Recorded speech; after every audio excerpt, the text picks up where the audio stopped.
Assalamualaikum warahmatullahi wabarakatuh. Kembali lagi dengan kita di acara Voice of Government bersama saya Artika Sari Devi.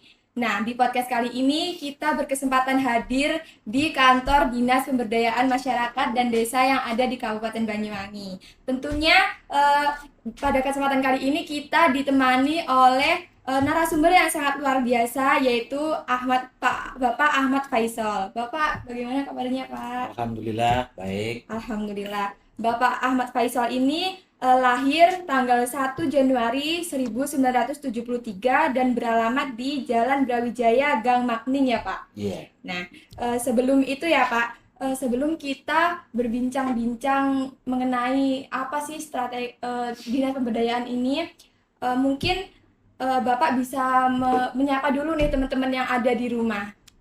Baik, terima kasih. Assalamualaikum warahmatullahi wabarakatuh. Om Swastiastu, Namo Buddhaya, Salam Kebajikan, Rahayu, dan selamat siang semuanya yang ada di rumah. Salam sehat selalu. Pak, di Kabupaten Banyuwangi ini, mohon dikoreksi ya Pak kalau salah, terdapat kurang lebih 189 desa ya Pak.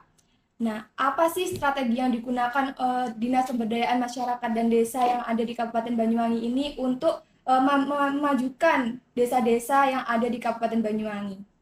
Ya, terima kasih. Jadi sesuai dengan keberadaan dinas kami, Dinas Pemberdayaan Masyarakat dan Desa, ini sangat luas sekali tanggung jawab kami di dalam fasilitasi proses pemerintahan di desa, proses pembinaan kemasyarakatan, proses pemberdayaan. Ini yang kami lakukan terkait dengan apa yang harus dilakukan pemerintah desa. Sehingga upaya kami terutama terkait dengan ekonomi lokal desa ini yang kami bangun adalah peningkatan peran lembaga ekonomi lokal khususnya yang ada di desa itu untuk berperan secara aktif bersama lembaga kemasyarakatan yang ada guna mendorong pengembangan badan usaha milik desa sehingga desa itu mampu berkembang ke depannya secara lokal sesuai dengan potensi lokalnya. Seperti itu. Apakah strategi-strategi yang digunakan oleh Dinas Pemberdayaan Masyarakat dan Desa itu berhasil atau ada kendala ya Pak? Ya alhamdulillah sejauh ini apa yang kami lakukan walaupun belum secara optimal nampak dampaknya, namun dari beberapa penilaian itu berdasarkan kategori yang ada di kami, insya Allah kami sudah mulai berproses terkait pengembangan ekonomi lokal. Contohnya kami sudah kembangkan semuanya, harapannya ke depan ini badan usaha milik desa yang ada di desa juga berlegalitasnya ada, berbadan hukum. Itu yang pertama. Yang kedua selanjutnya mungkin badan usaha milik desa itu juga mampu memberikan pendapatan asli bagi desanya masing-masing. Nah, terakhir kami bertransformasi, ada beberapa lembaga keuangan mikro Kapanari yang kita sudah bertransformasi juga kepada badan usaha milik desa. Sehingga ini menjadi aset baru bagi pemerintah desa untuk memudahkan pengembangan ekonomi lokal secara inklusif. Pak, tadi kan sudah dijelaskan mengenai strategi apa saja yang digunakan DPMD untuk meningkatkan desa-desa yang ada di Kabupaten Banyuwangi. Nah, mungkin ada tantangan-tantangan nih Pak dalam memajukan desa-desa yang ada di Kabupaten Banyuwangi. Apa saja? Oke, jadi kalau kita bicara tantangan, tetap ada, karena kami ke depan pengen mengembang desa-desa itu majunya tidak sendiri-sendiri, jadi majunya bisa bersama. Ini sinergi dengan apa yang digariskan oleh pusat. Jadi pengembangan kami sekarang berpikir pada pengembangan kawasan perdesaan. Jadi kalau bicara kawasan ini terdiri dari beberapa desa di situ, bisa dalam satu wilayah kecamatan, bisa 2 atau 3 kecamatan, sehingga membentuk suatu kawasan. Sebagai contoh yang sekarang sedang kami seriusi terkait pengembangan kawasan Selingkar Ijen. Di situ ada 3 kecamatan dan ada beberapa desa, ada 14 desa yang kita pengen kerjasamakan mereka. Kuncinya adalah kerjasama antar desa itu biar bagaimana nanti dengan kerjasama itu mereka bisa meningkatkan kesejahteraan masyarakatnya. Itu ya salah satu tantangan. Yang tantangan yang lain mungkin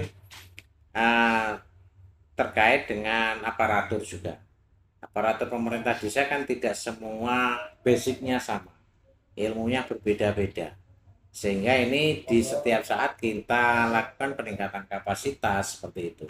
Sehingga harapannya desa satu dengan desa yang lainnya pun punya kapasitas yang sama. Karena pada prinsipnya tata kelola pemerintah desa ini kan tidak sederhana mungkin yang orang tahu. Sebenarnya juga rumit, sama dengan pemerintah daerah. Diatur mulai cara kerjanya, mulai pertanggungjawaban pengelolaan keuangan maupun terkait kegiatan-kegiatan kesejahteraan pembinaan kesejahteraan masyarakat lainnya. Semacam itu. Tadi kan sudah disebutkan nih Pak tantangan-tantangannya mengenai pengembangan kawasan dan aparaturnya. Nah, apa sih yang dilakukan DPMD itu untuk menghadapi tantangan-tantangan tersebut? Jadi yang ya kami lakukan pembinaan secara kontinu, secara berkesinambungan. Setiap tahun itu kita adakan agenda untuk peningkatan kapasitas aparatur. Karena tidak menutup kemungkinan setiap eh, kadangkala terjadi ketika suksesi kepemimpinan yang di desa, kadangkala Pak Kepala Desa juga melakukan mutasi rotasi terkait jabatan perangkat, sehingga orang baru menghadapi yang baru. Lah ini butuh apa istilahnya teori maupun praktek-praktek terkait dengan apa yang harus dia kerjakan. Terus kalau terkait dengan kawasan, memang ini kita selalu komunikasi dengan teman-teman yang ada di desa, sehingga bagaimana nanti bentuk kerjasama itu juga bisa lebih produktif lagi, bisa menghasilkan lagi. Karena sampai dengan saat ini memang secara kelembagaan sudah terjadi, sudah terbentuk, namun secara profit orientednya, karena ini memang lembaga usaha bersama miliknya desa, harapannya nanti ada profit di situ dan ada bisa memberikan kontribusi kepada pemerintah desanya masing-masing. Baik. Berarti seperti itu ya Pak. Lalu di Dinas Pemberdayaan Masyarakat dan Desa di Kabupaten Banyuwangi ini tentunya memiliki program-program ya Pak. Apa saja sih program-program yang ada di Dinas Pemberdayaan Masyarakat dan Desa yang ada di Kabupaten Banyuwangi ini? Kalau kita bicara program, dinas kami ini selaku fasilitator ya gambarannya. Program nyatanya kita distribusi kepada pemerintah desa. Contohnya kalau yang terkait dengan angka kemiskinan, kami ini mengampu terkait bagaimana fasilitasi pemerintah desa itu mampu kontribusi terkait penurunan angka kemiskinan. Salah satu contohnya dengan program kegiatan bedah rumah. Bedah rumah itu kita fasilitasi teman-teman desa mulai proses penganggaran, dan di luar itu kami juga mendorong pihak swasta untuk berkontribusi juga, sehingga kami tentukan sasarannya, namun pembiayaan dan pelaksanaan bisa dari kelompok masyarakat ataupun dari pemberi bantuan. Terus kalau terkait juga dengan pengentasan kemiskinan, kami fasilitasi desa-desa itu terkait dengan bantuan peralatan. Jadi anggarannya memang dari pemerintah daerah, tapi kita distribusi kepada pemerintah desa. Selanjutnya pemerintah desa itu menyampaikan itu kepada KPM, keluarga penerima manfaat, terkait bantuan peralatan usaha, sehingga harapannya keluarga itu yang dibantu bisa meningkatkan pendapatan keluarganya. Dan kedepannya goalnya pengen ibu-ibu yang penerima KPM tadi bisa terentas dari garis kemiskinan. Seperti itu. Berarti program-program yang ada di DPMD ini salah satunya program bedah rumah dan bantuan kemiskinan ya Pak. Apakah program-program yang direncanakan itu berhasil 100% apa masih ada kendala? Ya, kalau 100% mungkin tidak, pasti ada kendala di lapangan karena memang pelaksanaannya ini tidak bersamaan, tidak bareng satu kabupaten ini bareng tidak. Tapi saat ini kita lakukan secara bertahap sesuai dengan proses, karena dukungan administrasi kan sangat penting. Iya. Jangan kita bantu orang tapi dampaknya kepada dari yang membantu kan begitu. Iya, iya benar. Sehingga pertanggungjawabannya juga harus jelas, pelaksanaannya jelas, sehingga semuanya aman dan yang terbantukan juga mendapatkan manfaat. Jadi kalau bicara program sebenarnya juga tidak hanya dua program itu, program-program untuk peningkatan kapasitas lembaga kemasyarakatan pun kita lakukan. Jadi peran kami adalah meningkatkan lebih banyak kepada peningkatan kapasitas baik itu aparatur pemerintah desa maupun lembaga kemasyarakatan yang ada di desa. Baik, seperti itu ya Pak. Lalu terkait program-program yang telah direncanakan, mungkin Dinas Pemberdayaan Masyarakat dan Desa tentunya memfasilitasi nih Pak. Terus fasilitas apa saja sih yang diberikan Dinas Pemberdayaan Desa dan Masyarakat ini untuk memajukan desa-desa yang ada di Kabupaten Banyuwangi? Ya, bentuk fasilitasnya, bentuk pelaksanaan kayak pelatihan seperti itu. Jadi bukan kita memberi sesuatu kepada desa, enggak, tapi bentuknya adalah transfer ke knowledge. Ya, jadi apa yang kami punya kami sampaikan ke desa, desa implementatifnya di desa, kan begitu. Desa yang memberdayakan ya Pak? Iya, desa kembali desa yang memberdayakan di masyarakatnya. Seperti itu. Kalau kami pelaksananya yang kami berdayakan, kan begitu. Seperti itu ya Pak. Eh, di DPM Dinas Pemberdayaan Masyarakat dan Desa ini saya baca-baca artikel kan ada program Smart Kampung ya Pak namanya. Iya. Apa sih, bisa dijelaskan sih apa itu program Smart Kampung itu Pak? Jadi Smart Kampung ini adalah awalnya kita definisikan Smart Kampung itu suatu usaha, suatu usaha yang cerdas dalam suatu komunitas. Dalam hari ini kami masuk di desa, biar di dalam menghadapi permasalahan mereka bisa menyelesaikan sesuai dengan kemampuan dengan sumber daya mereka sendiri. Namun sekarang sudah berkembang, Smart Kampung ini salah satu yang menjadi dimensi kita terkait dengan layanan. Iya. Terkait layanan kepada masyarakat melalui aplikasi Smart Kampung.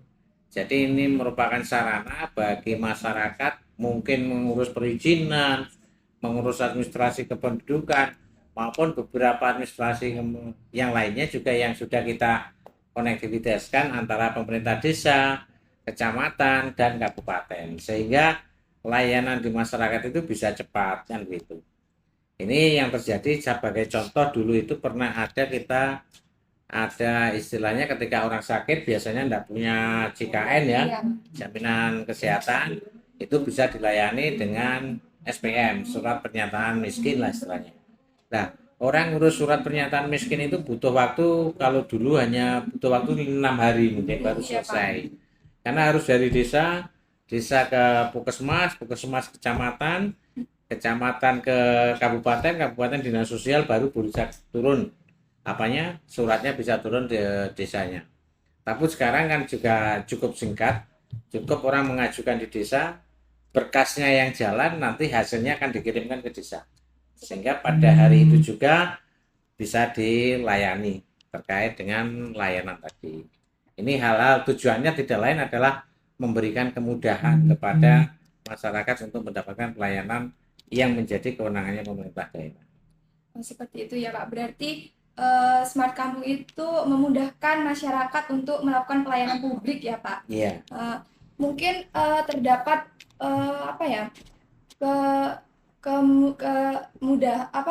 terdapat kekurangan ataupun kurang penyediaan fasilitas mungkin dari Dinas Pemberdayaan Masyarakat dan Desa. Kalau fasilitas yang menyediakan desa sendiri. Ya. Kami di kabupaten tatarannya adalah menyiapkan sistemnya. Kalau terkait sarana prasarana, komputer dan sebagainya semuanya desa. Desa masing-masing sudah punya alokasi. Jadi desa ini berhak mengurus rumah tangganya sendiri.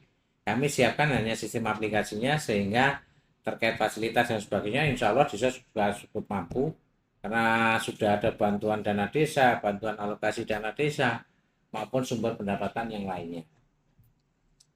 Iya. Lalu apa saja sih Pak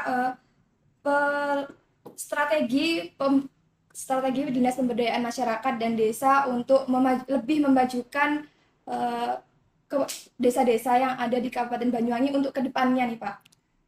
Jadi kalau strategi kami, jadi setiap pelaksanaan itu kan ada beberapa yang kita evaluasi juga.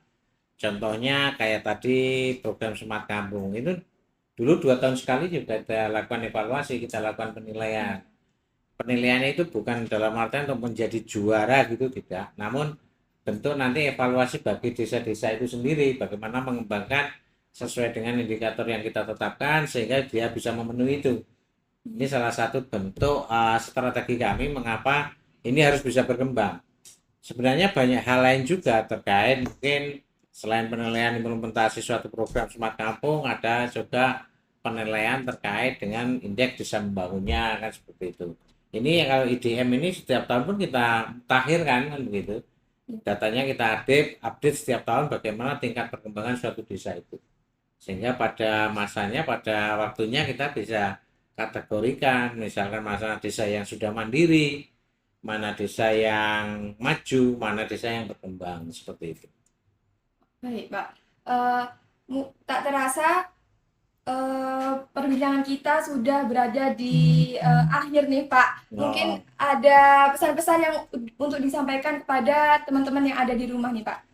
oke, terima kasih. Mungkin untuk teman-teman yang ada di rumah dapat kami sampaikan bahwa pemerintahan desa ini sangat menarik sebenarnya karena di sana semua urusan, semua permasalahan, semua kewenangan yang ada di desa pada prinsipnya bisa dilakukan oleh pemerintah desa. Terlepas dari itu, mungkin keterbatasan anggaran, keterbatasan sarana, ini bisa dikomunikasikan dengan pemerintah yang lebih tinggi tingkatannya. Sehingga proses perencanaan, proses pelaksanaan, dan sebagainya yang paling penting dalam setiap pelaksanaan tata kelola pemerintahan itu harus sesuai dengan regulasi. Karena bagaimanapun juga desa ini walaupun punya otonomi desa, namun masih menjadi satu rangkaian dengan NKRI, sehingga tetap harus patuh dan taat kepada regulasi yang ada. Mungkin seperti itu, Mbak. Oh, baik. Oke. Eh, Kami keluarga besar Ilmu Pemerintahan Universitas Muhammadiyah Jember mengucapkan banyak-banyak terima kasih, Pak, karena sudah Sama-sama. Oke. memfasilitasi kami untuk mengadakan acara ini. Oke. Untuk teman-teman jangan lupa like, comment, and subscribe di channel YouTube kami Ilmu Pemerintahan UM Jember. Saya Artika Sari Devi mengucapkan terima kasih. Wassalamualaikum warahmatullahi wabarakatuh.